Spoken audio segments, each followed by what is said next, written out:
안녕하세요. 장검중학교 3학년 학생들. 자, 드디어 어, 개학 연기 데뷔 영상 마지막 영상입니다. 오늘은 동로마 제국에 대해서 살펴볼 건데요. 자, 지난 시간에 우리가 로마 역사를 끝을 냈었죠. 이 로마 약 1000년 동안 유지됐는데 규모가 굉장히 거대했던 엄청나게 큰 나라였기 때문에 많은 나라가 이렇게 강대하고 거대한 나라를 어떻게 이렇게 오랫동안 유지했는가라는 점에서 굉장히 롤모델이 되고 있는 서양의 아주 유명한 국가라는 점을 배웠고요. 자, 이 거대한 나라, 거대해져 가는 동안 정치 모습이 상당히 변화무쌍한 모습을 보였어요. 그래서 처음에는 본격적인 로마라고 보긴 어렵지만 왕정으로 어쨌든 뭐 여차저차 여러 사정이 있든 간에 왕정으로 왕이 지배하는 정치로 시작을 했다가 독립을 하면서 본격적인 로마로서는 공화정으로 출발을 하게 되고요. 이 공화정 역시도 처음에는 귀족 중심이었다가 나중에 평민까지 함께 정치하는 형태로 갑니다. 그러다가 이제 포에니 전쟁, 마케도니아 전쟁을 거치면서 지중해는 우리 로마의 호수다라고 부를 정도로 영토가 거대해지면서 공화정만으로는 나라를 다스리기가 어려워지죠. 그래서 중간에 약간 이 공화정이 좀 변질되는 위기적인 모습이 와요. 그래서 이 위기 속에서 그라쿠스 형제의 개혁이라든가, 그라쿠스 기억나죠? 카이사르 중심의 1차 3두 정치. 그 다음에 옥타비아누스 중심의 2차 3두 정치, 요런 것들을 거치면서 결과적으로는 황제가 지배하는 제정의 형태로 변하게 됩니다. 그리고 이 제정의 형태를 처음으로 취했던 사람이 바로 옥타비아누스라는 사람이었었고요. 옥타비아누스 황제. 이 옥타비아누스는 이제 우리식으로는 황제인데 로마식으로는 아우구스투스 이거 기억하라고 했었죠? 아우구스투스라는 칭호를 받았었다라는 점이 특징이었고요. 자, 그러면서 옥타비아누스의 뒤를 이어서 이제 여러 명의 황제가 등장을 합니다. 그러면서 로마가 약 200여 년간 큰 전쟁 없이, 물론 그 영토 확장 같은 거 하면서 전쟁이 아예 없는 건 아니지만 뭔가 위기라고 부를 만큼의 큰 전쟁 없이 굉장히 평화롭고 부유한 시절을 보내요. 이 시절을 우리는 흔히 팍스 로마나 로마의 평화시대라고 부르게 되고요. 이 중에서 특히 유명한 시기가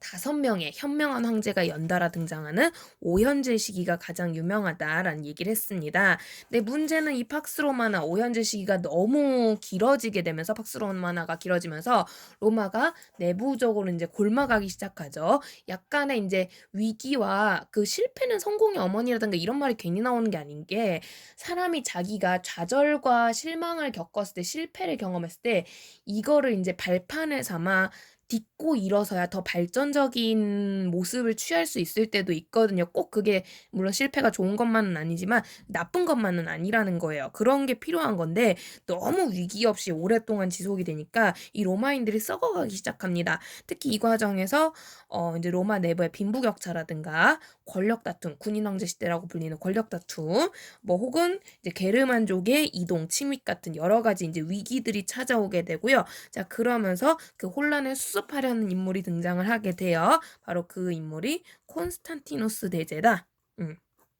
콘스탄티누스 대제 우리 살펴봤었고요. 이 콘스탄티누스 대제부터는 이제 로마라는 나라의 수도가 로마가 아니라 콘스탄티노플, 나중에 이제 비잔티움, 우리가 오늘 배우게 될 동로마의 수도이기도 한 이쪽으로 이동을 하게 되고요. 그러면서 처음으로 크리스트교를 박해하지 않고 공인하는 밀라노 칙령을 발표했다라는 게 유명했다라고 얘기를 했습니다. 자, 그러면서 이제 나중에는 테오도시우스 황제 전후로 가면은 이 테오도시우스 황제 이후에는 이제 로마가 대놓고 이제 우리 동로마 서로마 따로 가자, 길이 다르다라고 하면서 서로마를 아예 버려버리는, 사실상 버리는 거죠. 모습을 보이게 되고요. 그러면서 서로마가 멸망했다라고 보는데요.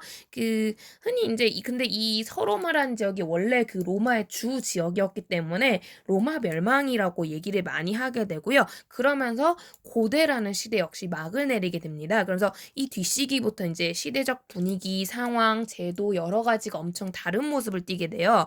왜냐하면 이제 서로마가 멸망하면서 이 서유럽 지역에 게르만족이라는 새로운 세력이 등장하기 때문에, 그러면서 이 게르만족 중심의 새로운 문화와 새로운 정치 시스템, 새로운 역사적 흐름이 만들어지게 되고요. 이걸 우리는 중세시대다라고 부르게 되는데요. 그래서 교과서상으로는 원래 이 게르만족 중심의 서유럽 지역의 중세시대 모습이 어떻게 만들어지고 어떻게 변화해 가는가, 요걸 먼저 봐야 하지만, 이제 우리가 이미 로마를 했으니까 선생님 이제 로마를 더 이어간다는 점에서 동로마를 먼저 보고자 합니다. 그래서 오늘 본격적으로 학습지 9쪽인데요. 자, 서로마 멸망 이후에도 아직 살아남았던 동로마, 과연 어떻게 생활을 했는가라는 점이에요. 동로마, 이제 나라 이름이 바뀌었어요. 이 동로마는 요 시기 무렵부터 비잔틴 제국이라고 불리기 시작하고요. 이 비잔틴 제국이라고 불렸기 때문에 수도였던 콘스탄티노플 또는 콘스탄티노폴리스라고 불리던 이 도시 역시도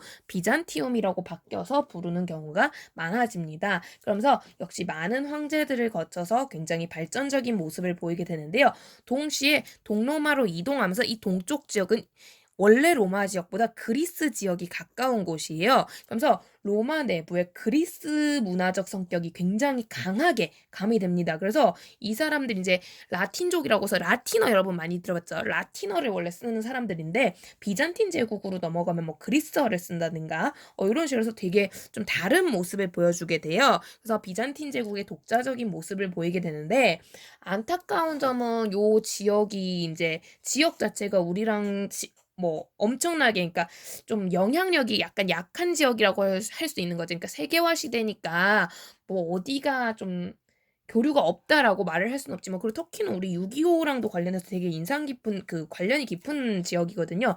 하지만 이제 좀 뭐랄까 중국, 일본, 미국 뭐 약간 우리가 흔히 많이 접하는 이런 국가에 비해서는 좀 연관성이 떨어지기 때문에 그만큼 연구라든가 좀 관련 자료라든가 이런 게 많지는 않습니다. 그래서 동로마 제국도 실제로는 거의 약 1000년 더 유지돼. 그러니까 로마가 지금 1000년, 이 흐름이 1000년인데 요만큼이 더 가는 거예요. 더 진행이 됐음에도 불구하고 우리가 볼 내용이 많지가 않습니다. 그래서 학습지 9쪽 미리 본 친구들 알겠지만 내용이 심플해서요. 크게 두 가지 중심으로 동로마 제국은 여러분이 기억을 했으면 좋겠는데요. 첫 번째는 동로마 제국의 황제입니다. 동로마 제국 역시도 굉장히 많은 황제가 있지만 우리가 여기서 볼 황제는 한 명만 보시면 돼요. 그래서 동로마 제국의 비잔틴 제국이라고 이제 할게요. 비잔틴 제국의 전성기를 만들었던 황제인데요. 바로 유스티니아누스 대제입니다. 그래서 이 유스티니아누스 대제가 어떤 활약을 했길래 전성기의 황제라고 불리는가, 요 내용 하나 중심으로 보시면 되겠고요. 또 하나 더, 이제 로마잖아요. 로마는 이제 무슨 종교를 믿죠? 그쵸. 테오도시우스 황제 이후로부터는 크리스트교를 믿게 되는데요. 근데 이 비잔틴 제국에서는 이 크리스트교가 약간 변화하는 사건이 생기면서 종교적으로 좀 다른 모습을, 특징적인 모습을 보이게 돼요. 그래서 그 종교적인 모습, 요 두 가지를 비잔틴 제국에서는 좀 포인트를 둬서 보시면 좋겠는데요. 먼저 조금 더 심플하고 쉬운 유스티니아누스 대제 업장부터 보도록 하겠습니다. 자, 이제 테오도시우스 황제 사후부터 본격적으로 비잔틴 제국이 따로 가기 시작하는 거예요. 그 과정에서 많은 황제들이 등장하는데 가장 영토를 넓히면서 다시 한번 로마의 부활이라고 부를 정도로 되게 전성기를 누렸던 인물이 유스티니아누스 대제입니다. 그래서 그 다른 황제들 그냥 다 모르셔도 되고요. 나도 몰라요.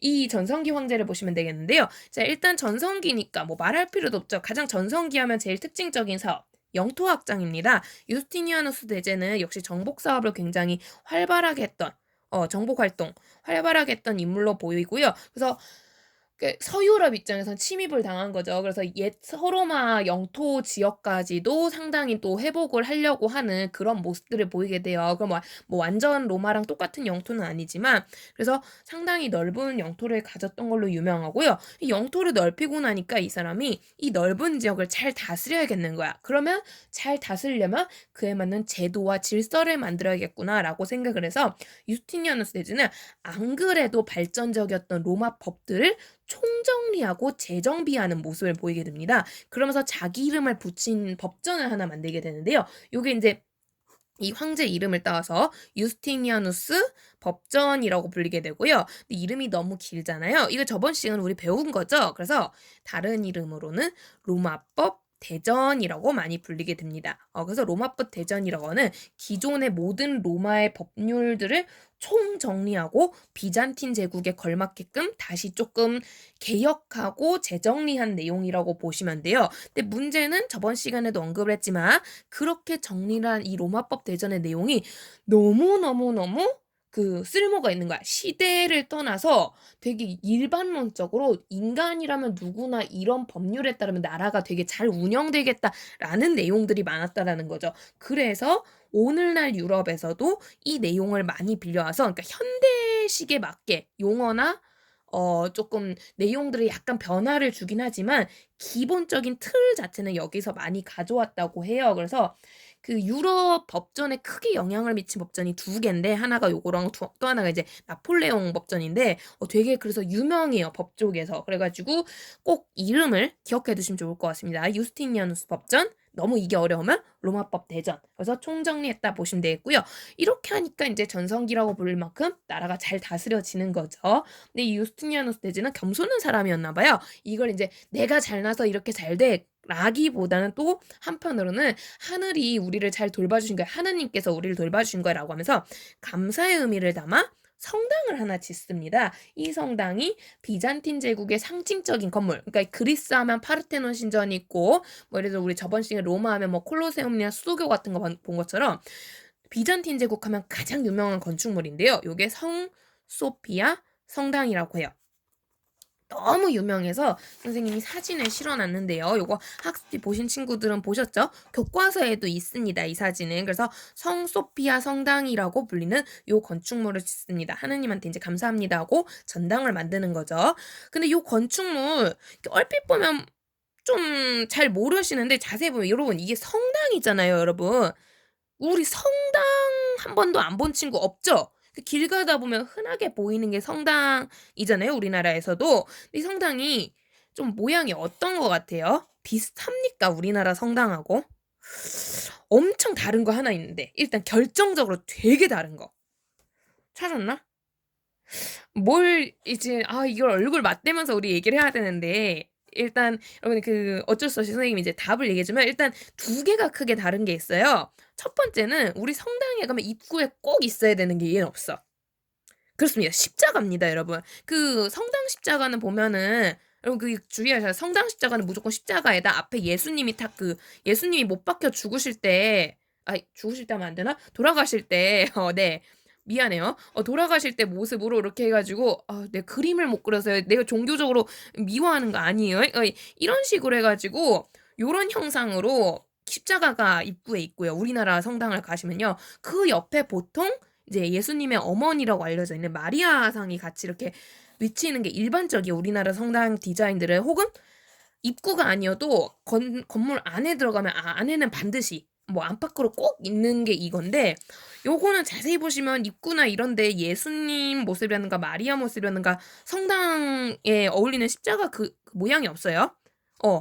왜 그러느냐? 이게 뒤에서 이제 선생님이 아까 얘기했던 종교적인 특징하고 관련이 있습니다. 그래서 이제 성당이라고 이름이 붙었는데 그런 장식물들이 안 보이네? 여기서 일단 여러분이 의심을 해야 되는 거죠. 이건 비잔틴 제국의 건물이 되겠구나 라는 거 의심을 하셔야 되고요. 그 과정에서 또 하나 특징. 주위에 기둥 보입니까? 실제로는 여기 지금 이 위치 각도상 가려진 건데 기둥이 실제로 4개 있어요. 이 4개인데요. 주의하세요, 여러분. 이 4개의 기둥은 성당이 아닙니다. 이건 유스티니아누스 대제가 만든 게 아닙니다. 이 기둥은요, 성소피아 성당의 비극적인 역사를 알려주는 증거물인데요. 이 설명에도 이미 적혀 있지만, 실은 이 비잔틴 제국은 약 1000년을 더 유지하지만 뒤로 가면은 오스만 제국이라고 불리는 이슬람교를 믿는 세력에게 멸망을 당합니다. 여러분, 이슬람교 뭔지 알죠? 알라 이거 믿는 분들, 서아시아 중동 쪽에서 주로 믿는 종교인데요. 이 이슬람교 세력이 이제 비잔틴 제국을 집어삼키면서 자기들하고 종교가 다르잖아. 그러면서 이 비잔티움, 지금의 이스탄불 지역에도 이슬람교 사원을 지어야 되는 거예요. 이슬람교 버전의 성당을 지어야 되는 거야. 그래서 여기저기 나라 안에다 도시에다가 이런 사원들을 짓게 되는데 이스탄불은 안 그래도 되겠다라는 거야. 왜냐? 이미 너무 예쁘고 아름다운 건축물이 있었거든요. 그게 성소피아 성당인 거고요. 그래서 이거를 이슬람 사원식으로 그냥 바꿉니다. 바꾸면서 그게 아마 모스크였을 거예요. 이슬람 사원이라는 의미에서 지어지는 기둥이 바로 이 네 개예요. 이 지역은 이슬람의 성전입니다. 성스러운 장소입니다. 라는 일종의 기둥 표시물이라고 보시면 되겠고요. 우리로 치면 약간 솥대 같은 느낌? 솥대를 기억 못하려나? 뭐 어쨌든 그래서 요거는 이슬람교의 흔적이에요. 그래가지고 성소피아 성당이 크리스트교 건축물로만 쓰인 게 아니라 이슬람교 건축물로도 쓰였구나라는 걸 알 수 있는 거고요. 근데 요게 이제 오늘날 오면 문제가 됩니다. 그러면 이제 현대로 왔잖아요. 요새 웬만한 나라들은 종교의 자유를 추구하죠. 우리나라만 해도 종교의 자유를 추구하잖아요. 그러면은 이 동네는 요 성소피아 성당은 앞으로 어떤 종교를 믿는 사람이 기도를 하러 가야 될까요? 크리스찬들? 이슬람? 둘 다 같이 쓸 수는 없잖아. 다른 건축물, 다른 종교니까. 그죠? 그래서 이게 되게 말이 많았어요. 성소피아 성당이 너무 예쁘고 아름답고 되게 역사적으로 의미가 깊은 건물이다 보니까 크리스찬들은 크리스찬대로 여기서 우리는 하나님께 예배를 올리겠다 하고 이슬람은 이슬람대로 무슨 소리냐 우린 여기서 알라신께 기도를 올리겠다 이러고 난리가 난 거예요. 결국에는 오늘날에는 이건 종교적 건축물이 아니라 적혀있듯이 박물관으로 쓰이고 있는 건축물이기도 합니다. 근데 굉장히 유명해서 자주 출제가 돼요. 비잔틴 제국으로 나올 때. 그래서 꼭 기억해 두시면 좋겠는데요. 이 성당 누가 지었다고요? 네, 전성기 황제였던 유스티니아누스 대제입니다. 그래서 가장 대표적인 건축물이자 이 유스티니아누스 대제랑도 연결이 되기 때문에 꼭 아셔야 되는 건축물이다라고 봐주시면 되겠고요. 그러면서 이 유스티니아누스 대제를 전후해서 비잔틴이 굉장히 잘 나가고 발전적인 모습을 보여요. 그러면서 그에 걸맞게 수도였던 콘스탄티노플, 이제 나중에 비잔티움, 콘스탄티노폴리스라고도 불리죠. 이 지역 역시도 발전을 하게 되는데요. 자, 다시 한번 복습해 봅시다. 이 콘스탄티노플 비잔티움 누가 수도로 만들어줬어요? 그쵸. 바로 앞에서 봤던 콘스탄티누스 대제의 업적이었다라는 거고요. 그래서 대도시로 굉장히 성장을 하게 됩니다. 나중에 가면 그래서 오스만 제국 역시도 이 지역을 자기 나라 수도로 쓰기도 했어요. 그런 모습 보이게 되고요. 그러면서 어쨌든 비잔틴 제국에서 재미있는 현상이 나타나기 시작하는데요. 자, 앞에서 우리 다시 로마로 조금 돌아오겠습니다. 이번에 이제 두 번째 주제 크리스트교랑 관련된 걸 좀 봐야 되는데요. 비잔틴 제국에서 크리스트교 모습이 되게 독특해요. 자, 콘스탄티누스 대제가 밀라노 칙령을 발표해서 너희 이제 종교 크리스트교 믿어도 돼라고 얘기했고요. 나중에 테오도시우스 황제에 가면은 국교화 아예 니네 이제 딴 거 믿지 마. 크리스트교만 믿어라고 선언을 하게 되거든요. 그러면서 어마무시하게 숫자가 늘어나기 시작해. 크리스찬의 숫자가 늘어나기 시작해. 안 그래도 엄청 확산 중이다 보니까 콘스탄티누스 대제 같은 사람이 인정을 해준 건데 숫자가 급격하게 늘어나는 거죠. 이 많은 신자들을 돌봐주고 지속적으로 종교를 믿어라 지원해주고 토닥토닥 해줄 사람이 필요한 거야. 그걸 로마는 누가 했느냐? 황제가 해요. 그래서 우리 옛날에 한국사 때도 배웠었죠. 로마는 재정일치의 모습을 보이게 됩니다. 재정일치 보였어요, 여러분? 그쵸?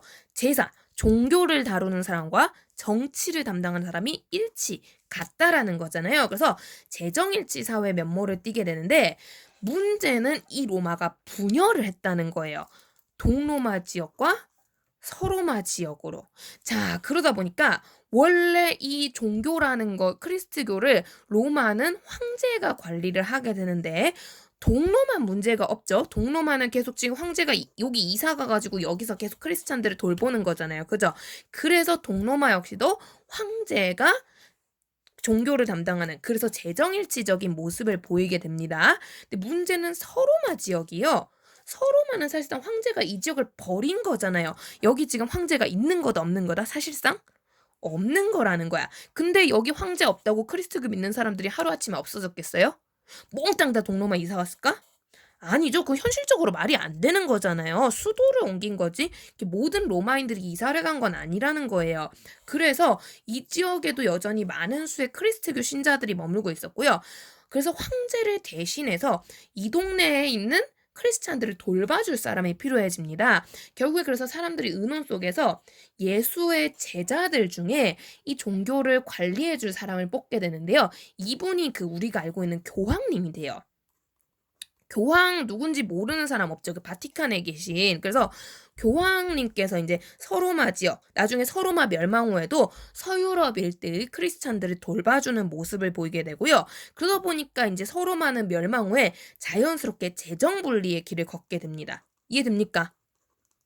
왜냐하면 이제 나중에 우리 보겠지만 서유럽은 게르만족에서 다른 나라들이 생기거든요. 근데 나라는 따로 왕들이 각각 존재하지만 종교 자체는 교황님이 쫙 돌보고 계신 거예요. 그러니까 왕하고 교황이 다른 사람이잖아. 교황이 나라 세운 게 아니잖아. 그죠? 그래서 재정분리 사회적 면모를 띠게 되는 거죠. 근데 문제는 이 역사적 흐름상 교황이 동로마랑 어느 정도 관련을 가질 수밖에 없다라는 거예요. 같은 크리스트교니까 이게 형제인 거잖아요. 어떻게 보면은. 그러면서 어쨌든 이 교황이 나오게 된 계기 역시도 로마에서 출발했기 때문에 동로마 황제들이 교황한테 끊임없이 간섭을 합니다. 자기가 뭐 돌봐주거나 지원해주거나 그런 건 개똥도 없는데 동로마에서 계속 교황한테 거기 크리스찬들 잘 돌보고 있니? 그 말 잘 듣게 해라 하면서 자꾸 간섭을 놔요. 교황 입장에서 기분이 좋을까요? 나쁠까요? 아니 뭐 버렸잖아. 버려놓고 떠난 주제 자꾸 나의 신도들한테 뭐라 간섭을 하면 기분이 좋을 리가 없겠죠. 그 상황에서 이 교황이 큰 고민거리가 생겨버리는데 안 그래도 간섭 때문에 짜증나 죽겠는데 동로마는 로마인들에 의해서 지금 역사가 진행이 돼요. 그러니까 여기는 크리스찬들이 이제 바글바글한 거죠. 문제는 이 교황이는 이 지역에 로마인들뿐만 아니라 새로운 애들이 생겨. 바로 게르만족이라는. 이 게르만족이 오는데 이 게르만족이 누구냐? 바로 그 북유럽이나 동유럽 일대에서 이제 원래 있었던 민족이고요. 지금 이제 유럽의 다수를 차지하는 민족인데요. 그 흔히 이제 흰 피부에 노란 머리, 파란 눈 우리가 알고 있는 서양인이 게르만족인 경우가 되게 많아요. 게르만족인데 주로 이 사람들은 그 여러분 많이 아는 토르, 오딘, 요런 북유럽 신화 속에 나오는 로키 이런 신들을 믿는 계통이었거든요. 그래서 왜냐면 이 사람들은 춥고 힘든 지역에서 살았기 때문에 신이란 건 되게 강력하고 무섭고 막 이래야 된다고 믿어가지고 그 토르 봐요. 얼마나 그 싸움에 미친 사람이잖아. 그 사람 그 어벤져스 보면 알겠지만 초반에 그래서 막 술 좋아하고 약간 조금 무식한 느낌도 나고 근데 힘은 무지 세고 그런 신을 믿던 사람들인데 어쨌든 이 사람들이 근데 이제 서유럽 과거 서로마 지역의 주인이 된 거야. 교황 입장에서는 근데 그런 신은 야만적이고 별로고 내가 봤을 때는 우리 크리스트교가 훨씬 좋거든. 그러니까 이 게르만족한테 크리스트교를 이제 알리는 흔히 포교라고 많이 하죠. 전도하는 그런 모습을 보이게 돼요. 그래서 밑에 뭐 신부님이나 추기경이나 이런 분들이 게르만족한테 예수님을 믿으시오, 막 하나님을 믿으시오 이렇게 이제 포교 활동을 한단 말이에요. 그럼 게르만족이 얘기를 해요. 뭐 예수는 뭔데? 예수라는 사람 뭐하는 사람인데? 우리 토르처럼 망치 들고 이렇게 휘두르나? 아 걔는 뭐 창 들고 휘두르나? 되게 전사같이 막 근육질인가? 막 이러면은 교황이 아니 하느님인 예수님은 그런 분이 아니고 사랑을 베푸는 얘네가 무식해가지고 말이 안 통하는 거예요. 그래서 교황 입장에서는 하나님이란 예수님이란 이런 분이고 이런 활동을 하셨다. 이렇게 태어나셨다. 뭔가 상징적으로 보여주고 싶은 거예요. 그러면서 이 교황이 성상이라고 해서 성스러운 조각상이란 걸 만들게 돼요. 바로 우리 흔히 지금 우리나라 성당에서 보이는 그 십자가 예수님의 모습이라든가 마리아상이라든가 아주 성스러운 분들인데 조각을 해놨죠. 성상입니다. 요걸 만들어서 이렇게 생긴 분이 예수님이다. 이분이 마리아님이다. 이분들이 어떤 일을 하셨는데 막 이제 전파하는데 이용을 한단 말이에요. 근데 게르만족이 처음에는 하나도 못 알아듣다가 어쨌든 이렇게 조각상을 보여주니까 말귀를 알아먹으면서 아 이게 크리스트교나 괜찮은 것 같네. 나도 믿을게. 이런 모습을 보이게 되거든요. 그래서 교황 입장에서는 이 성상이 굉장히 종교적으로 중요한 도구가 돼요. 근데 문제는 그래서 우리 예수님을 이렇게 조각을 해놨단 말이야. 실제 예수님의 얼굴이 그렇게 생겼을까요? 진짜 가시관 둘러쓰고 막 헐벗고 막 말라가지고 막 그렇게 수염 막 이래가지고 이렇게 생겼을까? 아무도 몰라요, 예수님의 실제 모습은. 왜냐면 사진이 남아있지 않거든. 그림이 남아있지 않거든. 예수님의 실제 모습이. 그렇기 때문에 이건 어떻게 보면 사기인 거야. 예수님은 그렇게 해석을 할 수도 있는 거죠. 예수님이 실제 이렇게 생긴 게 아닌데, 그러니까 상징적인 의미로 만든 거지만 어떻게 보면은 거짓말을 하는 거라고 볼 수도 있는 거죠. 근데 이 상황을 동로마에서 뒤늦게 알게 됩니다. 교황이 성상을 만들어서 종교 전파에 쓴다더라. 근데 그 성상이 실제 예수님의 모습이 아니라더라. 알게 됩니다. 뭐냐, 너 왜 구라치고 있는 거니? 성경에 따르면 이런 거짓된 신을 믿는 건 잘못된 일이다. 그러면서 동로마 황제가 난데없이 교황한테 니 이거 성상 하면 안 돼 하면서 앞으로 성상을 숭배하는 이게 소중하니까 이게 존경하고 대우해줬거든. 실제 여러분 그 성당에서 막 그 십자가 같은 거 들 때 마리아상 들 때 막 한 손으로 막 휘두르면서 막 들은 사람 본 적 없죠. 그죠? 되게 대우하거든. 실제 예수님인 것 마냥. 그 부처님 불상 같은 것도 되게 막 두 손으로 떠받들고 가잖아요. 약간 그런 느낌으로 우대를 하거든. 그런 행동을 그 함부로 숭배하지 마라. 그러면서 성상 숭배는 잘못된 일이다. 금지할 것이다라고 해서 성상 숭배 금지령이라는 걸 발표를 하게 됩니다. 그래서 서유럽 지역에서 이 성상을 믿는 걸 철회하라 라고 얘기를 하게 되는데, 근데 교황 입장에서는 이게 너무 답답한 거야. 지들은 이미 크리스트교를 다 믿는 사람들끼리 모여있으니까 이게 얼마나 필요한지 모르는데 우리는 필요하단 말이야. 게르만족 얘네가 아무것도 몰라가지고 이거 없으면 말귀를 못 알아먹고 크리스트교 개무시를 해. 그러면 전파를 하려면 이게 필요한데 이게 너무 답답한 거야. 그래가지고 둘 사이가 으르렁 거리기 시작해요. 그래서 원래는 둘 모두 같은 크리스트교를 믿고 있었는데 이 크리스트교가 성상을 믿을 것이냐 안 믿을 것이냐 이걸 둘러싸고 결국 갈라지게 됩니다. 이해됩니까? 그러면서 성상을 믿어야겠다. 성상은 필요하다라고 주장한 지역은 어딜까요? 그쵸. 바로 서유럽, 기존의 서로마 지역이 되는 거고요. 반면 성상 따위는 필요 없다. 그런 건 금지해야 된다. 동로마 지역이 되는 거죠.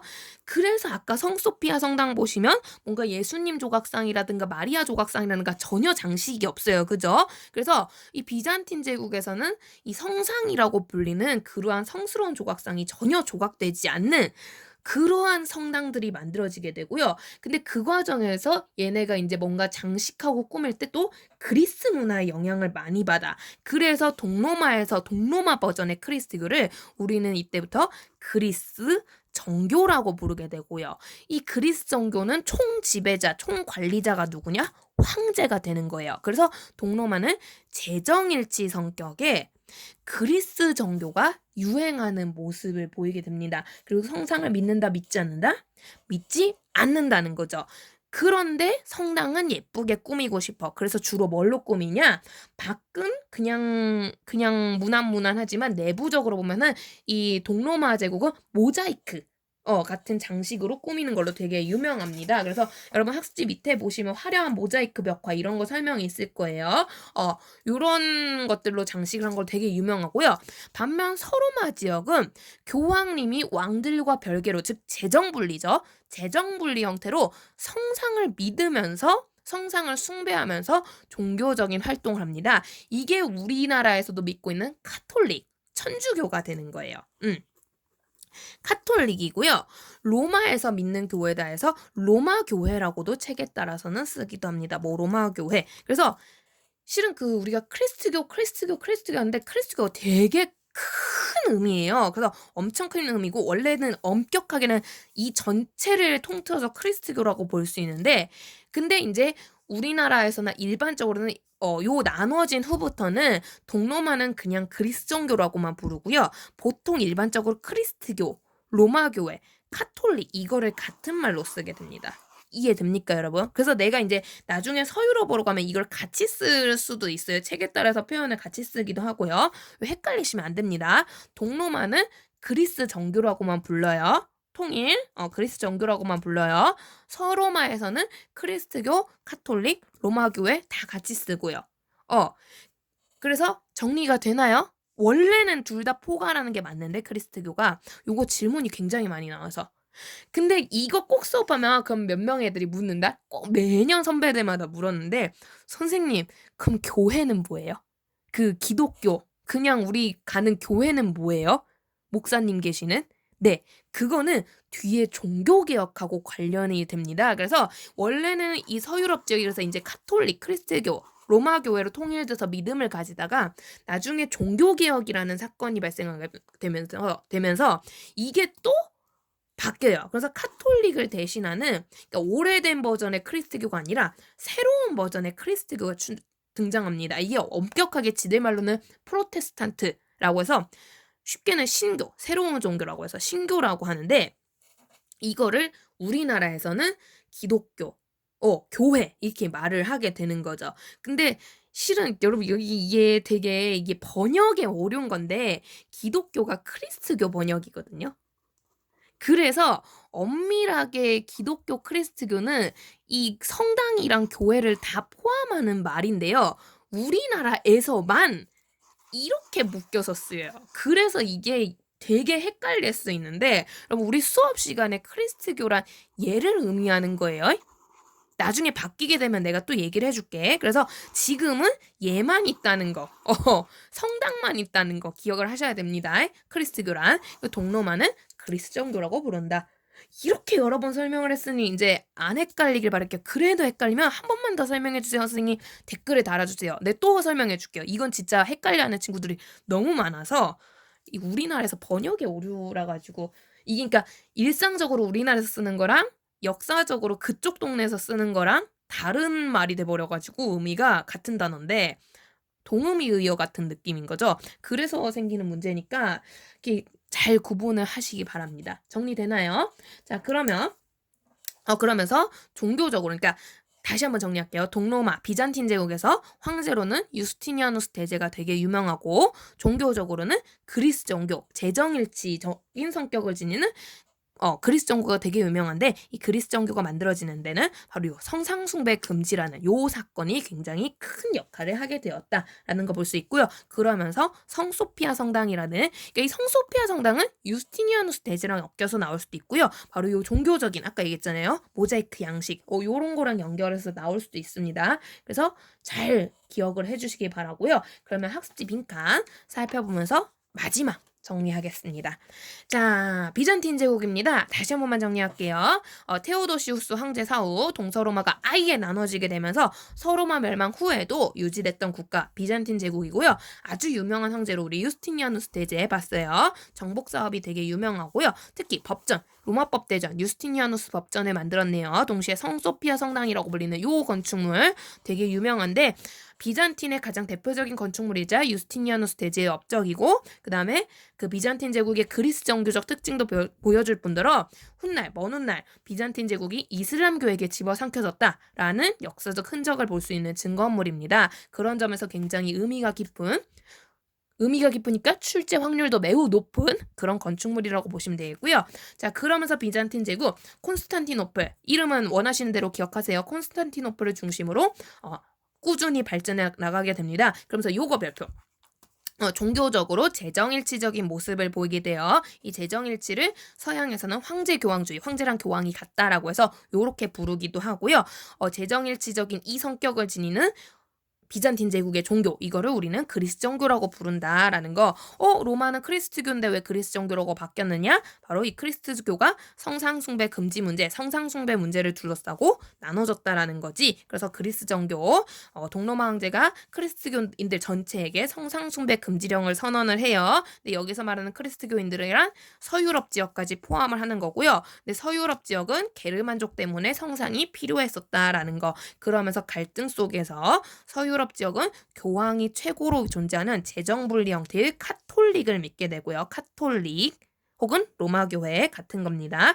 동로마 지역은 그리스 정교가 재정일치적인 성격을 지니면서 성상숭배를 하지 않는 형태로 믿음이 이어지게 됩니다. 참고로 이거 교과서에도 있는 그림인데요, 여러분. 이 그림 보면 어느 쪽이 그리스 정교고 어느 쪽이 카톨릭인지 이해 갑니까?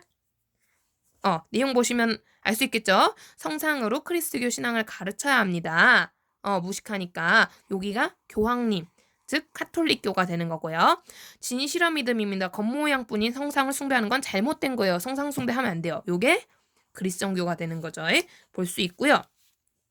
자, 그러면서 이 그리스정교는 나중에 먼 미래에 지금의 러시아나 동유럽 국가 중에 이제 믿음을 아직도 이걸 가지고 계신 분들이 있으세요. 그래서 이분들은 그 하나님을 믿긴 하지만 십자가라든가 마리아상이라든가 이런 거 내세우지 않습니다.